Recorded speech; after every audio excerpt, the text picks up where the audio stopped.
Todas las miradas depositadas en el Congreso, en particular en el Senado Nacional, porque finalmente ingresó el proyecto de emergencia COVID, la ley pandemia, los criterios epidemiológicos. Fer Fraquelli, ¿cómo estás? Hola, Vero, muy bien. Bueno, claro, ahora están mirando el Senado Nacional, pero también están mirando, te digo, muy de cerca, desde el Frente de Todos, principalmente la Cámara de Diputados, porque el tema son los números y el tema son los tiempos y las urgencias que en definitiva tiene el oficialismo. Bueno, la primera urgencia es el 21 de mayo, que vence el DNU que está vigente. Claro, por eso, rápidamente, ayer en horas de la tarde, vos sabés que en horas del mediodía, el jefe de gabinete, Santiago Cafiero, confirmó que a la tarde iba a ingresar el proyecto al Senado Nacional. Ingresó pasada las 6 de la tarde y fue rápidamente girado a dos comisiones, Asuntos Constitucionales y a la Comisión de Salud. Exacto. Una preside el oficialismo, María de los Ángeles Agnún, la Comisión de Asuntos Constitucionales, otra la preside la oposición, Bien. el diputado Mario Fiat de la provincia de Jujuy. Vamos a conocer algunos detalles de este Perfecto. proyecto, 24 artículos.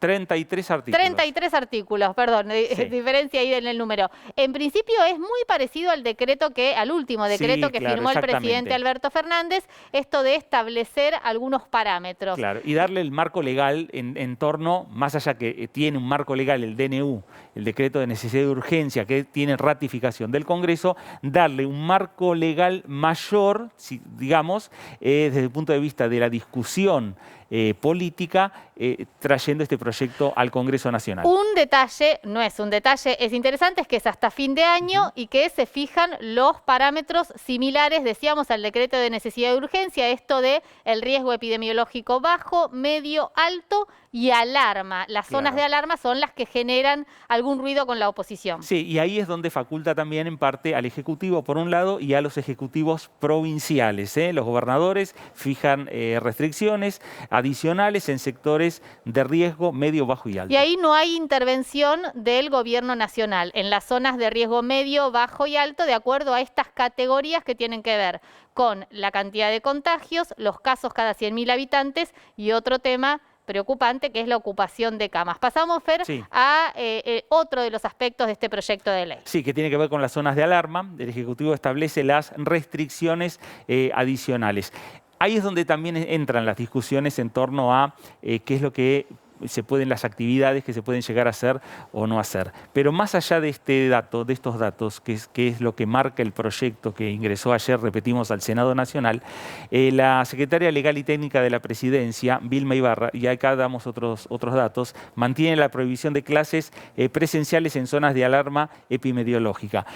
Ayer la propia secretaria legal y técnica, Vilma Ibarra, señalaba que este proyecto está en consideración del Congreso y el Ejecutivo, si es necesario, lo modifica.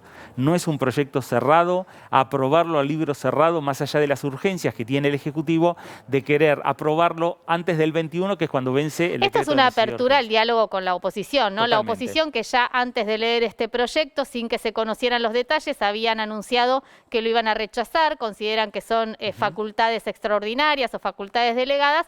Sí va a ser muy interesante el debate que se dé, como decía Fer, en principio el Senado y después la atención y los números, a ver si finalmente hay acuerdo en diputados. Exactamente, porque para eso es necesario que rápidamente la Cámara de Senadores lo analice. Es muy posible que mañana mismo, hoy a la tarde se confirme, mañana plenario de comisiones, y eso lleva a que esta misma semana podría haber, después del dictamen de comisión, va a ser el plenario y se va a firmar el dictamen.